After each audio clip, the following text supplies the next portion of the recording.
So, Alan has directed some of the most beautiful and memorable plays I have ever seen in my life. And he was also one of the best teachers I've ever had in my life when I took his directing class many moons ago. But it's great to have him here. You have a real treat in front of you, and he has figured out a very novel way to use Zoom, which I'm excited to see. Alan, let me present you with a wonderful group of teachers who have been laboring hard and with great fortitude, both emotional and intellectual, for the past 3 months. And you're here to give them some intellectual joy and bring them together and make them feel like the wonderful professionals they are. And so with that, I'm going to turn it over to you. Thank you for doing this, Alan. Well, thank you, Sam. Before we start, I just want to say two things. One is today, some of you may know, was an entire day that academic institutions across the country were trying to recognize and deal with some of the issues that have been brought up in the last 2 or 3 weeks. And we've done that. I realize how hard things are for everybody, but especially for teachers like yourselves. We're trying to press on, do what you're hired to do, and bring curiosity and information and policy into your classrooms. So that said, I also want to tell you that I taught high school for 2 years and junior high for 2 years, and so I get it, but I never did it on Zoom. All right, I've chosen this scene because it's so hard, and how in the world do you go at such a hard scene? But how we're going to go at this scene is really no different than the way we'd go at any scene from Shakespeare, and practically, frankly, any scene from any play. And so hopefully, those of you who teach Shakespeare will be able to use a little of this, and those of you who don't will be able to appreciate the work that actors and directors go through as they try to bring a scene to life. Now we have 2 people who are going to be acting for us, Sarah and Jordan. There's Sarah. Do I see Jordan? Okay, great. So here's the way we're going to do this, and I might need help from our Rachel or whoever was doing this to make sure it all works. What I want to do first is to just have the scene read aloud. We're not going to read the whole scene. We're going to read from line 1 to line 39 in the scene. It's about 3/5 of the scene. We're just going to hear it. I asked them not to prepare it, just to read it. Then we're going to go through it several times, portions of it, and make it, well, we'll see what happens. So the way to do this, I think, is for everybody else to go away, which means, what does that mean, Rachel? It means to, yes, to turn your screen off, so your video off. Stop your video. Yeah. Right, but make sure you keep hearing me. So all we're going to have left is Sarah and Jordan and me. So Allison, you're still with us for some reason. There we go. Okay. So we're just going to read the scene. Very simply, read it right through, and I'll stop you when we're going to stop. So everybody else, don't read, listen. Wait a minute. Sarah, you're muted. Sorry. Better? So that's good. That which hath made them drunk hath made me bold. What hath quenched them hath given me fire. Hark, peace. It was the owl that shrieked, the fatal bellman, which gives the sternst good night. He is about it. The doors are open, and the surfeited grooms do mock their charge with snores. I have drugged their possets, that death and nature do contend about them, whether they live or die. Who's there? What, ho? Alack, I am afraid they have awaked, and 'tis not done. The attempt and not the deed confounds us. Hark, I laid their daggers ready, he could not miss 'em. Had he not resembled my father as he slept, I had done it. My husband. I have done the deed. Dost thou not hear a noise? I heard the owls scream and the crickets cry. Did not you speak? When? Now. As I ascended? Aye.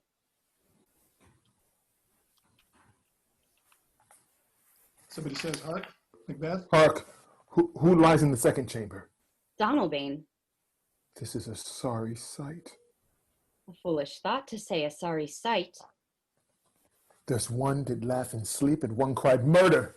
That they did wake each other. I stood and heard them, but they did say their prayers and address them again to sleep. There are two lodged together.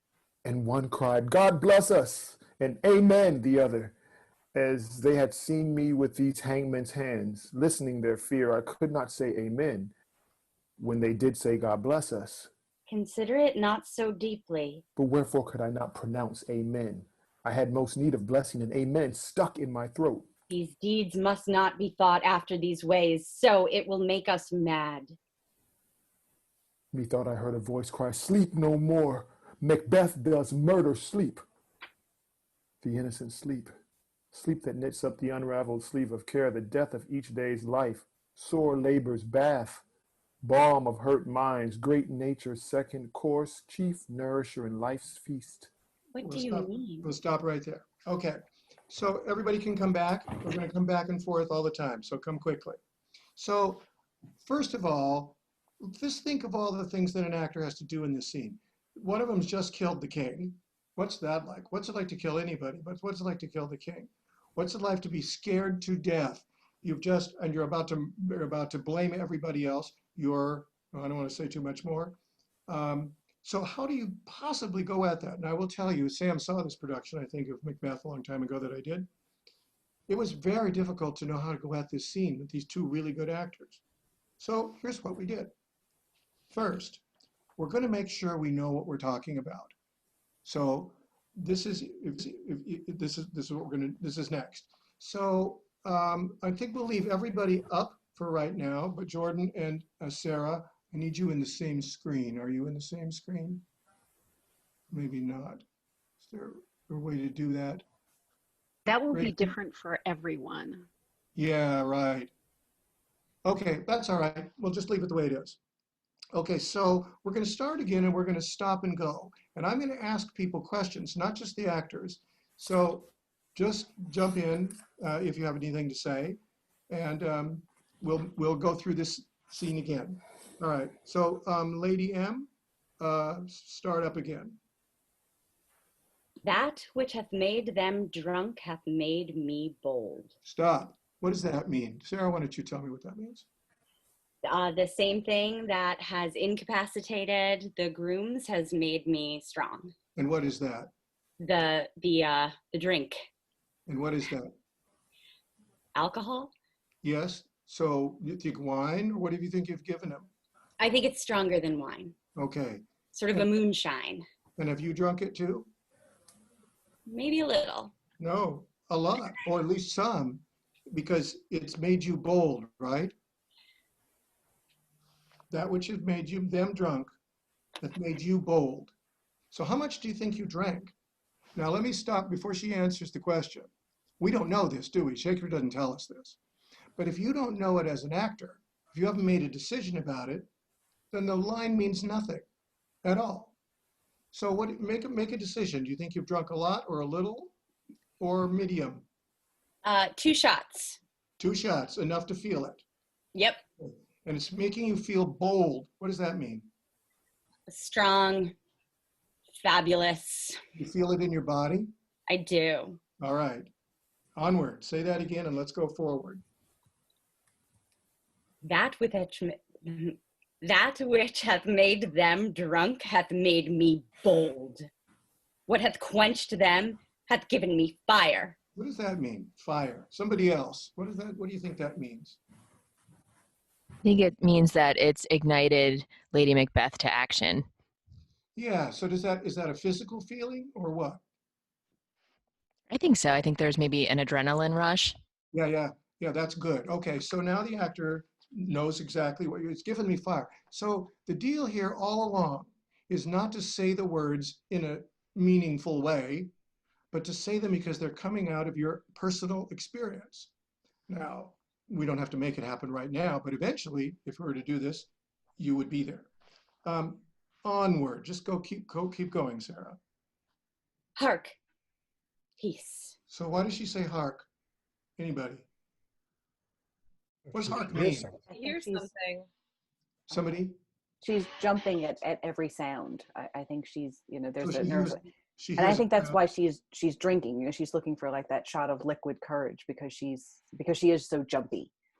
good. So hark means She heard- listen. So she thinks she hears something, and maybe we'll find out later. Then she says peace. What does that mean?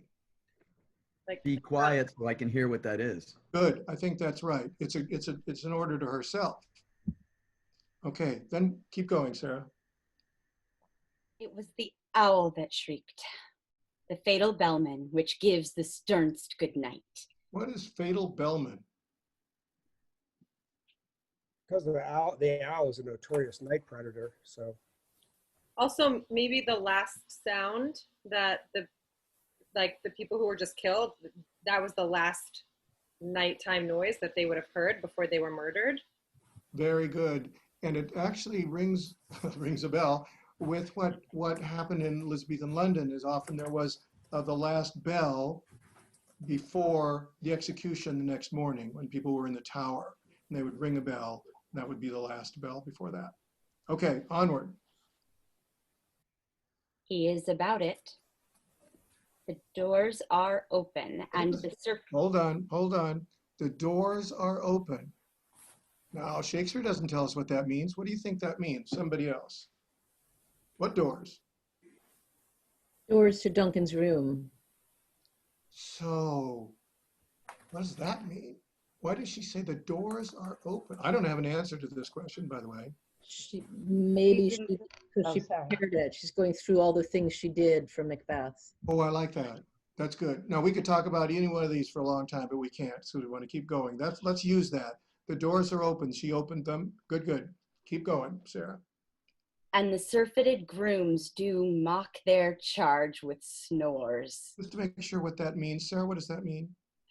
The grooms that are supposed to be standing guard are asleep, which is mocking of their duty. Good. Keep going. I have drugged their possets. Whoops. Okay, possets. Anybody have an idea?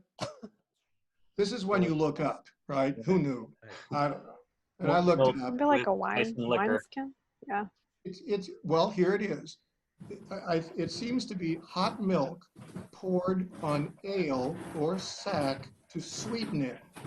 So there you go. So she not only gave him ale or sack or something like that, but she poured the possets, because they probably would have put this other stuff on top, mixed it up so it has a weird taste for them, a good taste. Now we know what possets mean, so you can say the line. Say the line and go forward, Sarah. I have drugged their possets, that death and nature do contend about them, whether they live or die. What does this mean, death or nature? Somebody else. What does that mean? It seems like you can't tell if they're alive or dead because they're just so passed out from the drinking and the drugs. Yeah, I think that's basically right. That's what you do all the time, is make it as specific as possible, and that's pretty good. So death, meaning like they're so drunk they're almost dead. But nature, which is a very big word in Shakespeare, meaning the strength, the power of being alive, whether you're a tree or you're a person, it's keeping you alive in nature. All right, onward. Now we come to the good part. Who's there? What? Oh, Alack, I am afraid they have awaked, and 'tis not done. The attempt and not the deed confounds us. Hark. She says hark again. Keep going. I laid their daggers ready. He could not miss 'em. Had he not resembled my father as he slept, I had done it. So we just need to unpack that just a little bit. So she laid her daggers ready. Now, why is she saying this? He could not miss him. What is she thinking right here? Yeah, Natalie. Mute yourself. Sorry. She's pretending to be all bold and courageous and emotionless, but really she's kind of giving an excuse for why she doesn't step forward and do it herself. Yeah, that's You know, good. so she's really revealing how she truly feels, that she kind of is not sure about doing this deed either. Excellent. Okay, let's go on to this next part. My husband. I have done the deed. Didst thou not hear a noise? I heard the owl scream and the crickets cry. Did not you speak? When? Now. As I descended? I. Hark! Who lies in the second chamber? Good, good, good. Very good. So hark. Why do you say hark, Jordan? I hear something. Yeah. Right. So stop and hear it. Okay. What do you think it is? Someone's getting up. One of the dinner guests are moving about. Oh my God, that is very bad news. Yeah. Okay, so you hear something. If you knew exactly what it was, you probably would get out of there right away. But I think you probably don't know. No. So you got to keep going. Okay. We're just going to do a little bit more, then we're going to change our tune here. Okay. Okay, go back just go to hark. Hark! Who lies in the second chamber? Donalbain. This is a sorry sight. So what is a sorry sight? Anybody? Hands. Pardon me? His hands bloody. Isn't he looking at his hands at that point, maybe? Yeah, I think that's right. So as soon as we get specific, this is a sorry sight. These hands, which are bloody with the king's blood, that's a sorry sight. He also has the daggers. He does. All right. We're going to do just a little bit more. Keep going. A foolish thought to say a sorry sight. There's one did laugh in sleep, and one cried murder, that they did wake each other. I stood and heard them, but they did say their prayers and addressed them again to sleep. There are We'll stop there. So what I'm seeing is how quickly our time is going. So what we want to do here is to make sure we know exactly what this means. So let's do that, and then we'll stop, and we're going to go back and do something else. So when you say this, Jordan, just explain what this means. There's one did, who's laughing in his sleep, and what did you hear? I heard one laugh of the pair, and one actually say the word murder. Yeah. And then what happened? And they woke up. They woke each other up. The laughing and the talking in the sleep. They woke each other up. I stood. I think it means I stood still. I stood and heard them. It means I watched. I stood there and I heard them. Yeah. But isn't he a little bit scared that they noticed him and they knew who he was? Yeah, he's scared. Yeah. Really scared. So this, scared, right? so that I stood there could mean like I stood stock still. Maybe I'm so scared. So let's just imagine this picture. So here's the king's chambers. Is there a door that opens to the next chamber over where his son is? What do you think, Jordan? I'm asking you. What do you imagine? I do imagine that that there are people can move between rooms a little. Maybe they can lock it in some way, but like you can move between chambers. That's just how I imagine mighty old castles. That in some way there's passages, and you don't just come in and out of a door and go down the hall and in another one. Perhaps things are interconnected. Okay. So if I hear something in the second chamber, they can walk into this chamber without, not behind me, but from across the room. That's very good. The point here is, for you as the actor, you need to imagine this fully, as if it were your own home, which it is Macbeth's home. You know exactly where this chamber is. You know exactly where the room is, whether there's a door between them or a curtain between them. And somebody just wrote in the chat, maybe the word murder never even happened. It was just, you imagined it. But from Macbeth's point of view, it doesn't matter whether it was real or not. He heard it. Yeah. Okay, now we're going to stop here. So you would do this intricate questioning of your words for the whole scene, for the whole play. Then the next thing you would do, and we're going to do just a tiny bit of this, because is this. If I say to you, this day is really like a hill of beans. That makes no sense, but what that came out of me. How you doing? Where did that come from? It's a metaphor.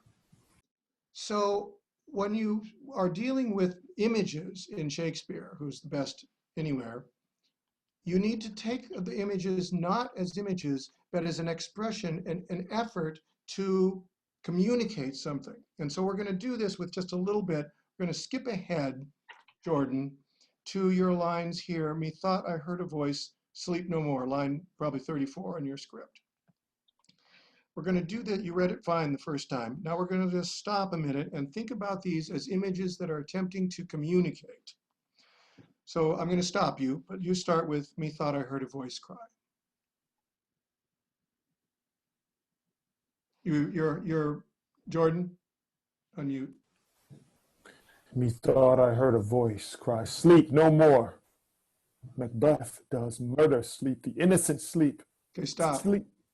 These images are coming very quickly. First thing he says is, well, sleep no more. Macbeth doth murder sleep.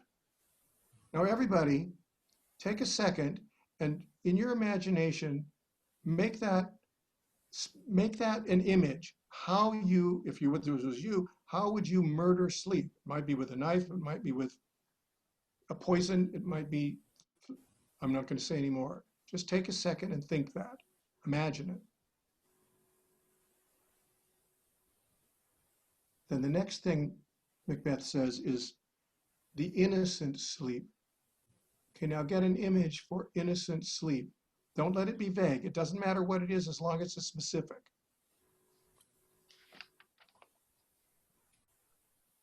Now, Jordan, go ahead with the next line. Sleep that knits up the raveled sleeve of care. Stop. Okay, you heard it, everybody. Knits up the raveled sleeve of care. Take 10 seconds and make that a specific image as it relates to sleep.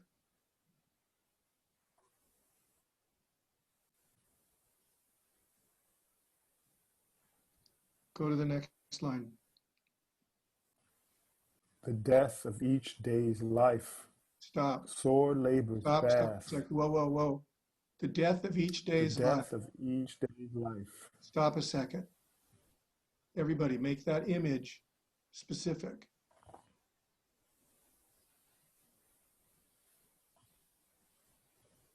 Go ahead. Sore labor's bath.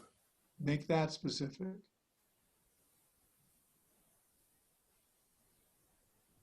Go ahead.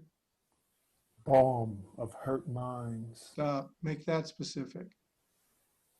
See it. Don't make it general. Keep going. Great nature's second course. Stop. What does that mean? Imagine it. Keep going. Chief nourisher in life's feast. Stop. See the feast in front of you. We're asleep. Okay, so see how much time this takes? If you're going to do this right, every one of these things has got to come from your personal effort to communicate what Macbeth is communicating. So we've looked at what do the words mean, and not just what is posset, but what does it mean to say, you know, as my father slept, my father as he slept, I identified. What do these words mean? Now, what do the images mean? Now, we're going to go back to the verse, because the verse tells us a lot. Now, probably all of you have, most of you, at least if you've taught Shakespeare, then you know the verse is iambic pentameter. So we're just going to look at that for a minute. Now, this really is a long study, and we're going to just take a tiny look at it. Iambic pentameter, somebody, what does that mean? 10 beats per line. Pardon me? 10 beats per line. 10 beat, and what's the beat? It's like a Da, heartbeat. da, da, da, da, That's da. right. Da-da, da-da, da-da, da-da, da-da. Let me give you a couple examples. Well, let me say this first, that we often speak in verse, but hardly know we're doing it. The natural rhythm of our language is iambic, and a line of verse is, as they say, a heartbeat and a breath. Now, what I just said was it was iambic pentameter without any shuffling in it. I'll say it again. We often speak in verse, but hardly know we're doing it. The natural rhythm of our language is iambic, and a line of verse is, as they say, a heartbeat and a breath. Dum-dum-dum-dum-dum-dum-dum. Like, for example, I took a test and think I got an A. My father said I shouldn't take a trip. I heard you call when I was in my room. And here's a longer one. The terrorist was handsome and alone. He waited till the plane was off the ground, then reached into his briefcase and removed an object that was smaller than a pen. He held it overhead and closed his eyes. That was regular iambic pentameter. Now, here's what I want you to do. Everybody's going to write down 2 lines of iambic pentameter that are regular. Go ahead. That we're It can making be up. about anything. Say. Doesn't matter. It can be about anything. And they don't have to connect.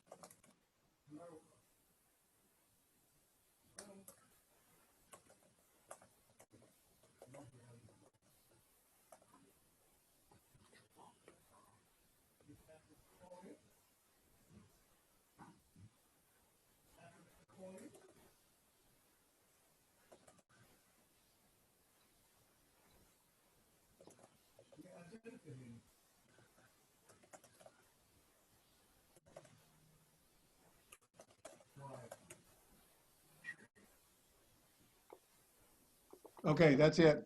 Let's hear a couple of examples. Fred, how about you? Oh, thank you. We're in the streets and making history, united in our common mission now. Good. Lois. Sorry? Lois? Ah. Did we lose you? We did. How about, there you There's are. Lois. Unmute yourself. Unmute yourself, Lois. Sorry. I never meant to say I liked your book. I only Good. had- That's fine. Ed.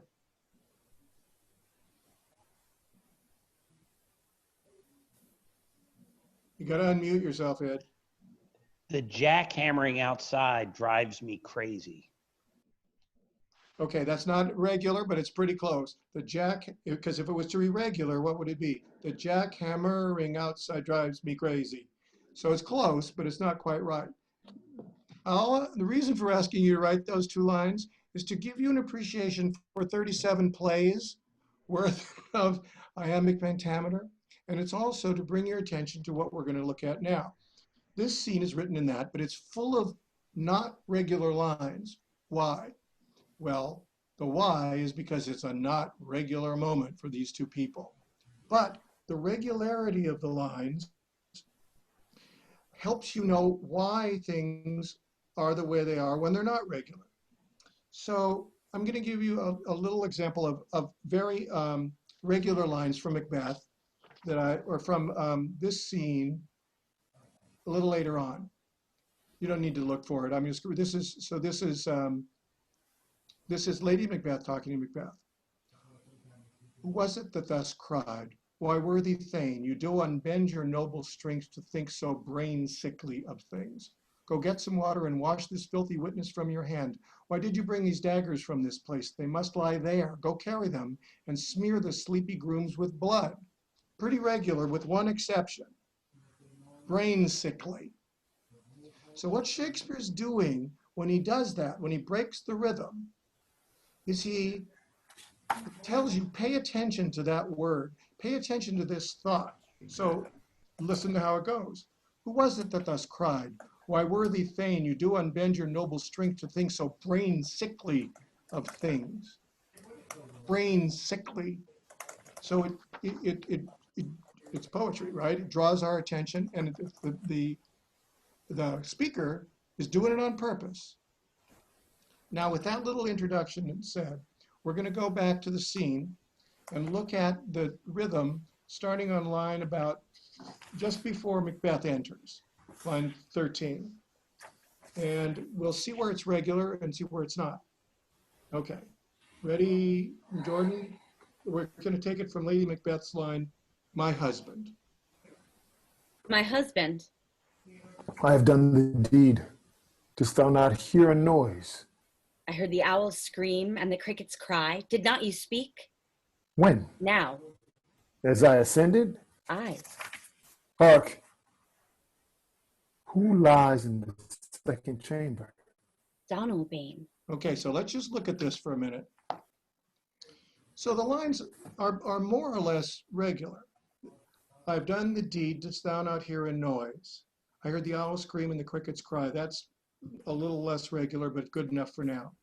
And what I want to point out is the next set of lines. Did not you speak when now as I descended I? So what Shakespeare is telling you is you don't take any pauses in there. That's one line of speech. And you guys are more or less doing it that way, which was right. So we know, don't delay, don't pause. And then the next thing he says is hark, nothing. That's one word instead of a whole line. So what is Shakespeare telling us with that? Jen, what do you think? Gotta pause. Gotta wait those 9 beats. Yeah. Sorry. Okay, that's all right. That's fine. You got to wait those. So wait. And when you're waiting, Gotta wait. what are you doing? Thinking, listening. You're listening. Imagining. You're listening. No, you're just listening. That is the only thing you're doing. And you're doing it so hard that your life depends on it. Because if somebody says, who's there? You're dead. Well, when I say imagining, when you're listening hard, you're imagining what could happen or who it could be or what could be going on. So your imagination is always in work, in action, right? That's great. Excellent. Then we get, I, hark, who lies in the second chamber, Donalbain. So she knows the answer. There's no delay. Then we get, this is a sorry sight, Macbeth says. This is a sorry sight. 3 beats and not 5. So that's a short line. What does a short line tell us? Nick. I think it tells you in Shakespeare that the speaker is out of sorts. Partly. That there's something even more specific. Jen? Should then Lady Macbeth wait the beats before she responds? So it could be. Yes, there could be a delay at the end. Yeah. Anybody else? Or does that 3 beats finish her line, Donalbain, that has 2 beats? No, because the next line is very regular. A foolish thought to say, oh, I see what you're saying. No, Yeah. it doesn't. It doesn't. I think it's because he's looking at his hands and the daggers, like he's looking this. There you go. Yes. That's like a beat. He has written in a moment for Macbeth to look at his hands. So he's telling you that's okay. Look at them. That's as far as we're going to. Then foolish thought to say a sorry sight is very regular.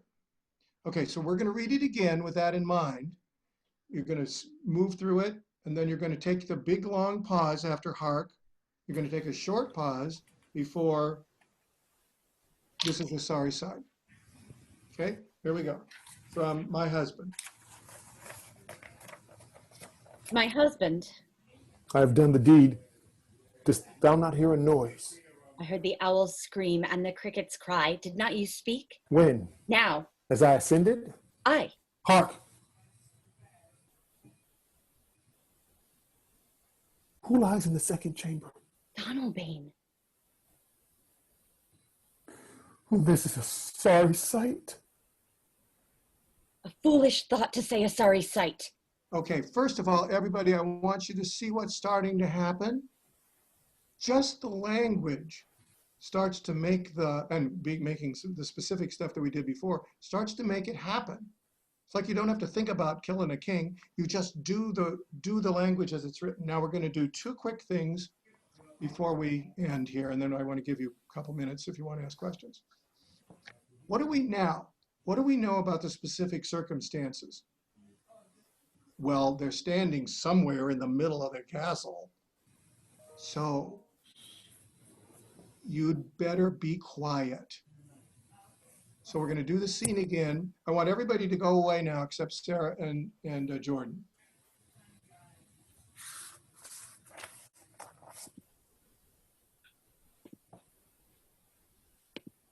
Jessica, Ed, go away. If you can't go away, that's all right. All right. You guys ready? Now you're gonna basically whisper it to each other because you don't want to get caught. Ready? We're just gonna do this little part for my husband. My husband. I have done the deed. Didst thou not hear a noise? I heard the owl scream and the crickets cry. Did not you speak? When? Now. As I descended?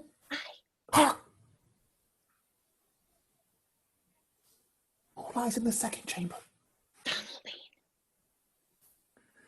This is a sorry sight. Foolish thought to say a sorry sight. Excellent. Now we're going to do it once more. This time you can be even quieter. And you're already doing this, but I'm going to tell you it again. Go quickly. You don't want to get caught. Okay? But take your pauses when you take them. Quickly, otherwise, because otherwise somebody's going to see you. Ready? When you're ready. My husband. I have done the deed. Didst thou not hear a noise? I heard the owl scream and the crickets cry. Did not you speak? When? Now. As I descended. Aye. Hark! Who lies in the second chamber? Donalbain. This is a sorry sight. Foolish thought to say a sorry sight. There's one that laughed and sleep and one cried murder. We're going to stop there. Now, you've already got stuff on your hands, which is great. So the last props are your friends, everybody. Did you bring a knife? Okay. So when you get to the time, when you look at your hands, bring up the knife along with your hands. This is the last time through. Whisper, quick, darkness. My husband. I have done the deed. Dost thou not hear a noise? I heard the owl scream and the crickets cry. Did not you speak? When? Now. As I descended? Aye. Hark! Who lies in the second chamber? Donalbain. This is a sorry sight. A foolish thought to say a sorry sight. There's one did laugh and sleep and one cried murder, that they did wake each other. I stood there and heard them, but they did say their prayers and address them again to sleep. We'll stop. Okay. Now, one thing, in a second I have everybody come back, but I want to point out that the knife had more effect on Sarah than on Jordan, because Jordan had it in his hand, but when you saw it, Sarah, it was like this other thing that you had to deal with. Okay, everybody come back.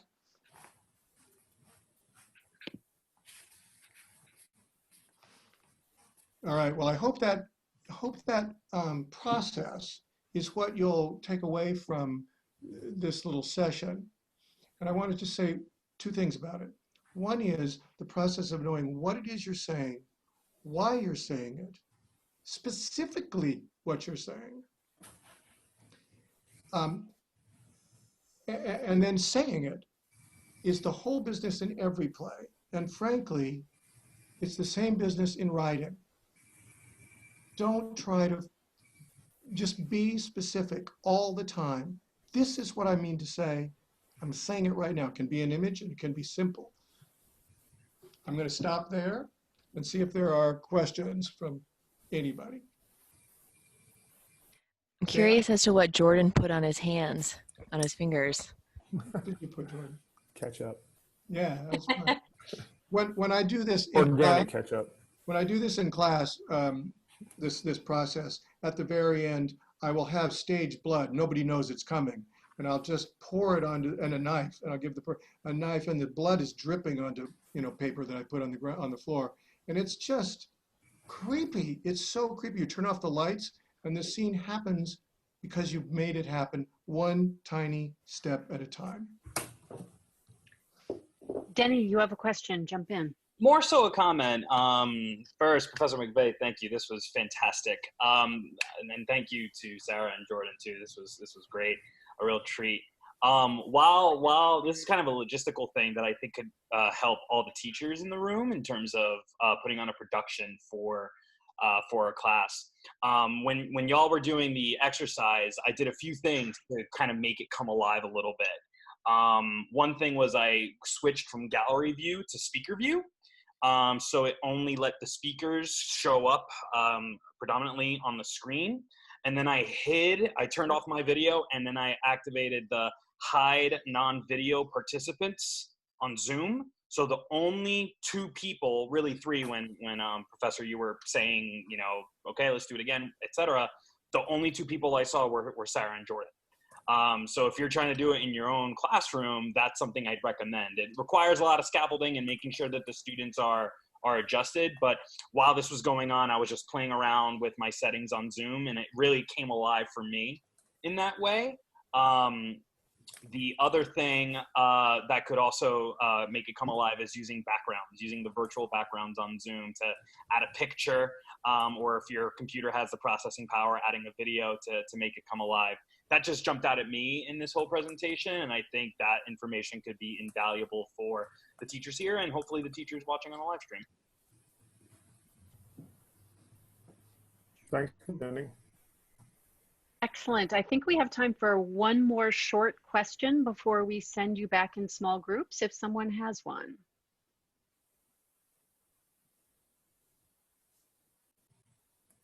I have a question. I have a question. What is your favorite play to work on? Whichever one I'm directing at the moment, that's the truth. It doesn't sound like Good answer. But I have to say Macbeth was maybe the one that I learned the most from. It was a play that took me from, this is how I do Shakespeare, to, oh, I see. Because I really didn't get the play inside myself for a long time. And I'll just tell you a tiny little thing. At one point, I said, I have to find out more about the witches. And so I went and looked up curses, witches' curses. I went to the library and looked up books, curses from witches, and I didn't find very much. And then I found one thing. I'll tell you what that is. This is a curse that's contemporary or modern, let's put it that way, in which the women, it's all women, stand in a circle with a candle in the middle. And then this is a true curse, I'm not making this up. And then they recite the Lord's Prayer backwards. Now, if that doesn't give you the creeps, you start with amen, only it's not amen. It's Nima. And you do the whole thing backwards.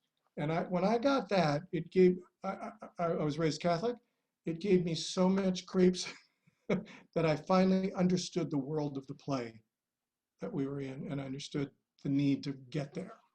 I'm going to shut up here. I have a question. If you're in a class, I could see how you could have the two people reading it and the whole class is listening, other 32 kids. Are they really hooked on listening to what the directions are so that they get into it, or do they wander off with their minds? Is this powerful enough to keep the attention of a class? Do you understand my question? I do. I think the answer to that is it depends on, of course it depends on the class, but it depends on the selection that you choose, and that it's not too long. You don't try to do the whole play like this, you couldn't. And that it's one that the students can follow. So like Romeo and Juliet, if you take a little bit from the balcony scene, about no more than 20 lines, and work it like this, what they get is they don't get the play as a whole, but they start to understand something about drama, about writing, about plays, and about acting, and all that goes into a performance, as opposed to just looking at it all done. So you're teaching process rather than teaching the play. To teach the play, you couldn't do it like this. It would take too long. But what I'm telling you is as important, I think, as teaching the play. Thank you so much. And we are at the moment when it is time to send you back off into small groups. But before we do, I'd like to thank those of you who joined us for the live stream. We hope you enjoyed this absolutely riveting program.